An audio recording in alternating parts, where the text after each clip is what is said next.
Chapter 16. Bridget stopped to look in a shop window, checking she hadn't picked up a tail.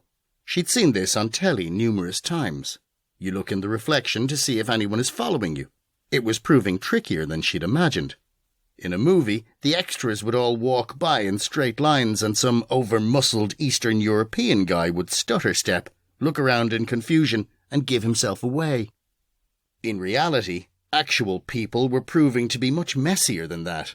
She'd never noticed before, but on a cold winter's day, pretty much everyone was wearing a long black overcoat. It looked like a hitman convention back there. She'd started doing the reflection trick after she'd realised the impracticalities of stopping at random to look subtly behind you. At one point, she thought she'd been quite clever, halting suddenly and taking out her phone as if looking at a map. This had given her the opportunity to take a good look at all the passers-by. She'd spent a couple of minutes checking out a tall, Middle Eastern-looking woman standing outside Bewley's cafe. She had long legs and dyed blonde hair that ran to halfway down her back. Bridget had initially dismissed her as a threat, but then admonished herself for falling prey to lazy sexism. Women could be hired thugs just as easily as men. In fact, they'd make a much less conspicuous tale, as she'd just proven. Bridget had turned away when the blonde had noticed her looking. When she glanced back, the woman was once again looking in her direction. Bridget's pulse had raced, but she'd tried to play it cool. After a couple of minutes, it had dawned on her, from the blonde's perspective, she was acting suspiciously too. There was a good chance they were stuck in that awkward little game, where two people are simultaneously trying to see if the other is looking at them, without being seen themselves. Bridget had been just about certain that was what was happening when the blonde's friend had turned up. She'd been pointed out, and then both women had looked at her suspiciously. As Bridget had turned to make a hasty exit, she'd nearly floored one of those bloody moving statues. Instead, she screamed, accidentally kicked his hat full of coins over, and scampered off red-faced and mortified. Espionage was tougher than it looked. That regrettable incident had occurred down the north end of Grafton Street.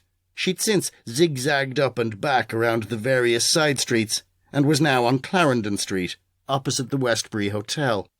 This was her last attempt to check her six before she headed up and across into St. Stephen's Green. She would have been embarrassed to admit to anyone what she was doing, although it did feel justified. First, there had been the revelation of who Brown really was. Maybe she should have played it cool to that nice D.I. Stewart. But who hadn't read Hostage to Love? Bridget was an obsessive fan of true crime. Most of her friends, if they read at all, generally went for tedious romance novels. The Rapunzel case was one of those rarities that combined the two. Usually, if the books she read featured any romance, it was over long before the dead bodies started showing up. Jackie Grinner McNair reappearing was dramatic for several reasons, not least of which was that he supposedly died 30 years ago. After wrestling with her conscience for a shamefully small amount of time, she'd decided to ring Paul to tell him what she'd found out. She had promised to keep it to herself, but, despite him slamming a door in her face, she did feel she owed Paul the truth for dragging him into whatever this was. She didn't know what to make of his belief that someone was trying to kill him. On the one hand, he did seem a tad paranoid and secretive. On the other hand, last night, someone had actually tried to kill him. She figured that she, of all people, had to cut the guy some slack on that front.